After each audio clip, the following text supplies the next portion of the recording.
Hello students, science in বেঙ্গলিতে তোমাদের সবাইকে আবারও ওয়েলকাম। আগের ক্লাসে আমরা জেনেছি অঙ্গ সংস্থানগত অভিযোজন, অর্থাৎ পরিবর্তিত পরিবেশে বেঁচে থাকার জন্য জীবদেহের গঠন বা আকৃতিগত কী কী চেঞ্জ হয়েছে। আর আজ আমরা জানব শারীরবৃত্তীয় অভিযোজন সম্পর্কে। আমাদের সিলেবাসে এই শারীরবৃত্তীয় অভিযোজনের দুটি এক্সাম্পল রয়েছে, সুন্দরী গাছের লবণ সহনের অভিযোজন আর উটের মরুভূমিতে বেঁচে থাকার অভিযোজন। তাহলে চলো একেবারে প্রথমেই দেখে নেওয়া যাক সুন্দরী গাছের অভিযোজন সম্পর্কে। সুন্দরী গাছ সাধারণত সুন্দরবনের সমুদ্র উপকূলবর্তী বদ্বীপ অঞ্চলে জন্মায়।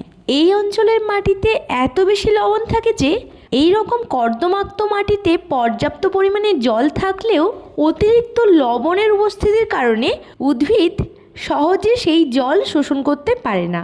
এই টাইপের মাটিকে বলা হয় শারীরবৃত্তীয় শুষ্ক মৃত্তিকা। পুরো ব্যাপারটা হাইলাইট করা আছে, ভালো করে দেখে নিও। আর এই ধরনের লবণাক্ত মাটিতে জন্মানো উদ্ভিদদের বলা হয় লবণাম্ব উদ্ভিদ বা হ্যালোফাইট। আর আমাদের সুন্দরী গাছও তো এই ধরনের লবণাক্ত মাটিতেই জন্মায়, তাই সুন্দরী গাছও হলো এক প্রকার লবণাম্ব উদ্ভিদ।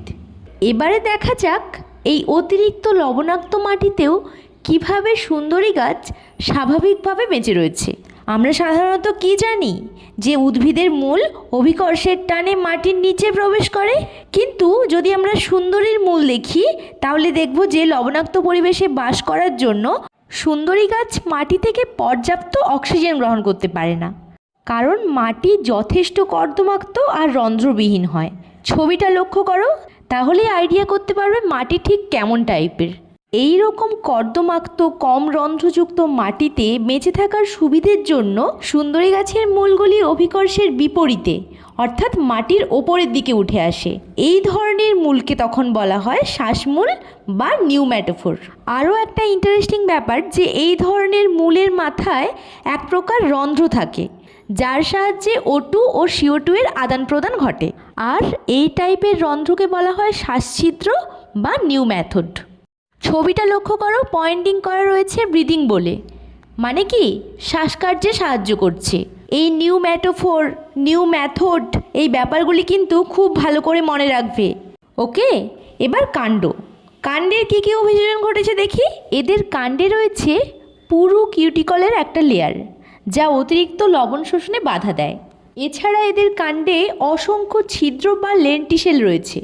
ছবিটা দেখো, খুব ভালো করে বোঝা যাচ্ছে। এই লেন্টিসেলের মাধ্যমে এরা বাতাস থেকে অক্সিজেন গ্রহণ করতে পারে। আর একটা কী ব্যাপার বলো তো, এদের কাণ্ডের শাখা প্রশাখার বিভিন্ন অঙ্গের কোষে ভ্যাকুওল রয়েছে। সেই ভ্যাকুওলের মধ্যে এরা অতিরিক্ত লবণ সঞ্চিত করে রাখে। পরে এরা বাকল মোচনের মাধ্যমে সেই অতিরিক্ত লবণ দেহ থেকে ত্যাগ করে। কি দারুণ বুদ্ধি না? চলো এবার তাহলে পাতায় কি অভিযোজন ঘটেছে সেটা দেখে নিই। এখন যদি এদের পাতা লক্ষ্য করি ভালো করে, দেখব যে এদের পাতার মধ্যে থাকে লবণ গ্রন্থি, যেখানে এরা জলের মাধ্যমে শোষিত ওই এক্সট্রা লবণ সঞ্চয় করে রাখে। পরে পত্রমোচনের মাধ্যমে ওই লবণকে দেহ থেকে নির্গত করে। তাহলে বোঝা গেল অতিরিক্ত লবণাক্ত পরিবেশে বাস করা সত্ত্বেও সুন্দরী গাছ কিভাবে পরিবেশের সঙ্গে খাপ খাইয়ে বেঁচে রয়েছে। কি বেশ ইন্টারেস্টিং না? চলো এবার দেখে নিই উট কিভাবে মরুভূমির শুষ্ক পরিবেশে নিজেকে মানিয়ে নিয়ে বেঁচে রয়েছে। তোমরা নিশ্চয়ই জানো যে উটকে মরুভূমির জাহাজ বলা হয়। কেন? কারণ উট মরুভূমির রুক্ষ শুষ্ক বালুকাময় পরিবেশে বাস করে। আমরা সবাই জানি যে মরুভূমিতে জলের প্রচণ্ড অভাব রয়েছে এবং তাপমাত্রাও খুব বেশি, তাই দেহ থেকে সহজেই জল বেরিয়ে যেতে পারে। কিন্তু উট তো মরুভূমিতে এইরকম পরিবেশেই বেঁচে থাকে, তাই উটের দেহে এমন কিছু বিশেষ শারীরবৃত্তীয় অভিযোজন ঘটেছে যা তাকে জল সংরক্ষণ করতে হেল্প করে। কি কি? প্রথমেই দেখব এদের কুঁজ। আমরা সবাই জানি যে উটের পিঠে একটি বড় কুঁজ থাকে। এই কুঁজের মধ্যেই সঞ্চিত থাকে চর্বি বা ফ্যাট, যা জারণ দ্বারা শক্তি ও জল উৎপন্ন করে। তাই দীর্ঘ সময় জল না পেলেও এই কুঁজে সঞ্চিত চর্বি ভেঙে এদের শক্তি আর জলের চাহিদা পূরণ হয়। এছাড়া আমরা দেখি যে উটের কিডনি বা বৃক্ক বেশ অ্যাক্টিভ, যা মূত্র থেকে অধিকাংশ জল পুনরায় শোষণ করে নেয়। ফলে খুব অল্প পরিমাণে আর ঘন মূত্র নির্গত হয়, হ্যাঁ, এই কারণেই উটের মূত্রে ইউরিয়ার পরিবর্তে পাওয়া যায় ইউরিক অ্যাসিড। এছাড়া এদের মলও অত্যন্ত শুষ্ক হয়, যার ফলে দেহ থেকে জলের অপচয় কম হয়। আর এদের লম্বা পা মাটির তীব্র উত্তাপ থেকে শরীরকে উঁচুতে আর দূরে রাখে, এবং এদের পায়ের নিচে থাকে চওড়া আর নরম প্যাড, যা তাদের ওই মরুভূমির গরম বালিতে সহজে হাঁটতে হেল্প করে। আর কি, উটের দেহের তাপমাত্রা পরিবেশের বাহ্যিক তাপমাত্রার সাথে চেঞ্জ হয়। দেখা যায় যে খুব উত্তপ্ত পরিবেশ, মানে প্রায় 49 ডিগ্রি সেন্টিগ্রেড তাপমাত্রাতেও এদের দেহে কিন্তু ঘাম উৎপন্ন হয় না।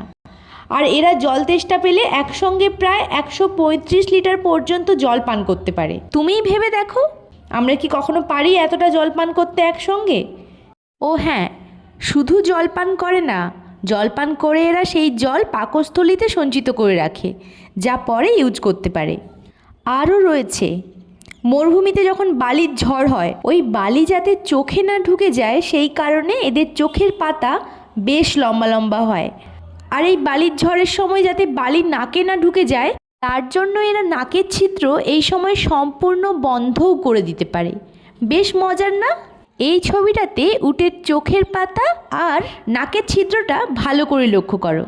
এগুলি ছাড়াও উটের আরও একটি ইম্পর্টেন্ট অ্যাডাপ্টেশন হলো এদের আরবিসি বা লোহিত রক্তকণিকার পরিবর্তন।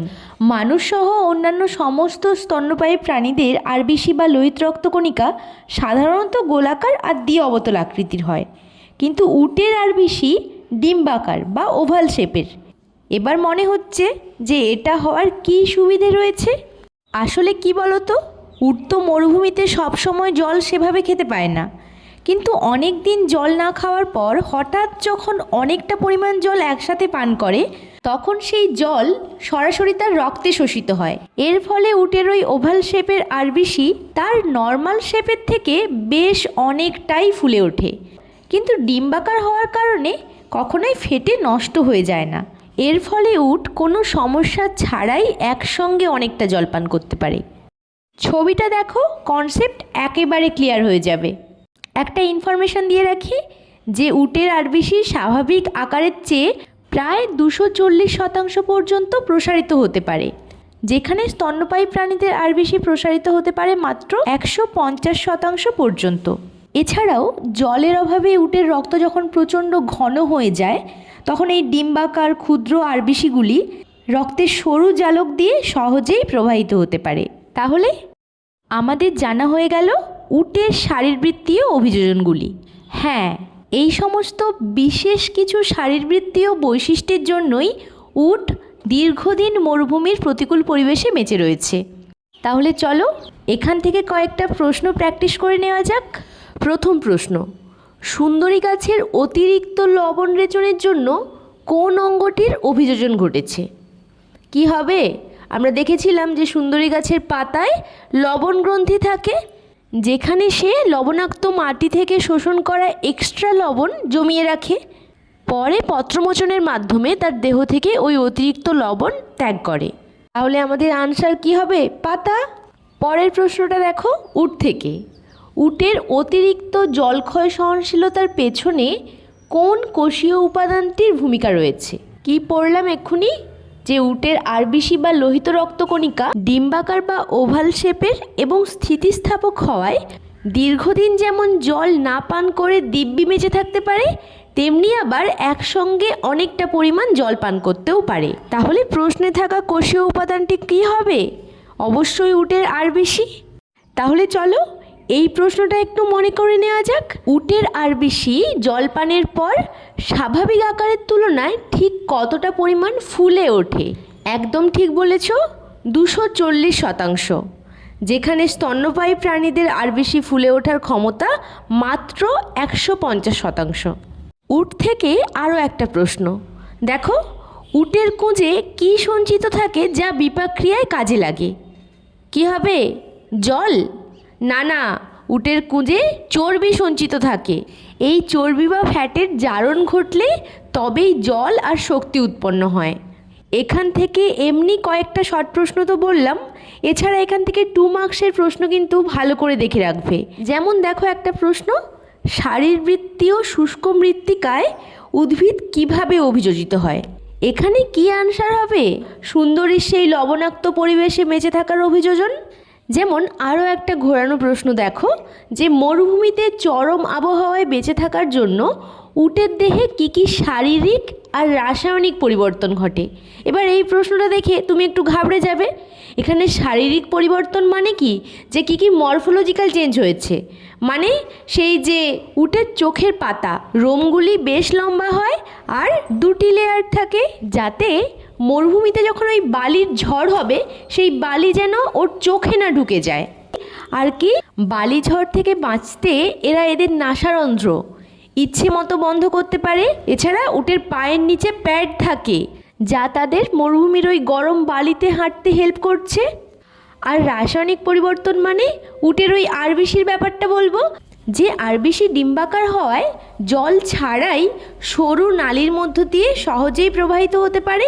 এছাড়া ওই যে স্থিতিস্থাপক ব্যাপারটা, যে অনেকটা পরিমাণ জল পান করলেও আরবিসি কখনোই এদের ফেটে যায় না। এখানে আরও বলবো যে উটের মূত্র ঘন হয়, মল অত্যন্ত শুষ্ক হয়, যাতে দেহ থেকে জলের অপচয় কম হয়। তাহলে বোঝা গেল এই প্রশ্নের আনসারটা আমরা কিভাবে দেব। উট থেকে এরকম আরও কয়েকটি প্রশ্ন দেখে নাও। আনসার একই হবে, কিন্তু প্রশ্নটা একটু ঘুরিয়ে দেওয়া আছে, তাই আগে প্রশ্নটা ভালো করে পড়ে একটু ভেবেচিন্তে আনসার করবে। সুন্দরী থেকে কয়েকটা প্রশ্ন দেখে নাও।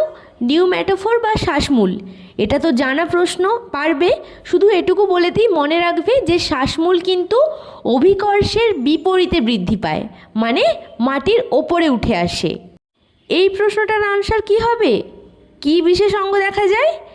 নিউম্যাথড বা শ্বাসছিদ্র। এবার সুন্দরীর অভিযোজন থেকে 2 or 3 মার্কসের কিছু প্রশ্ন দিলাম। সবগুলির আনসার একই হবে, শুধু ঘুরিয়ে ঘুরিয়ে প্রশ্নটা দেওয়া, যাতে ঘাবড়ে না যাও, তাই প্রশ্নগুলির সঙ্গে তোমাদের পরিচয় করিয়ে দিলাম। এই কয়েকটাই প্রশ্ন ছিল এখান থেকে। তাহলে এই টপিকটা তোমরা নিজেরা একবার রিভিশন দিয়ে নিও, আর প্রশ্নগুলো ভালো করে রেডি করে রেখো। দেখলে তো প্রতিকূল পরিবেশেও জীবেরা কিভাবে নিজেদের মানিয়ে নিয়ে বেঁচে রয়েছে। ক্লাসটা কি একটুও বোরিং লাগলো নাকি বেশ ইন্টারেস্টিং? কমেন্টে জানিয়ে দিও। তোমরা জানালে তাহলেই পরের ক্লাসে নিয়ে আসছি আরও 2টি ইন্টারেস্টিং অ্যাডাপ্টেশন। ততক্ষণ পর্যন্ত স্টে টিউনড।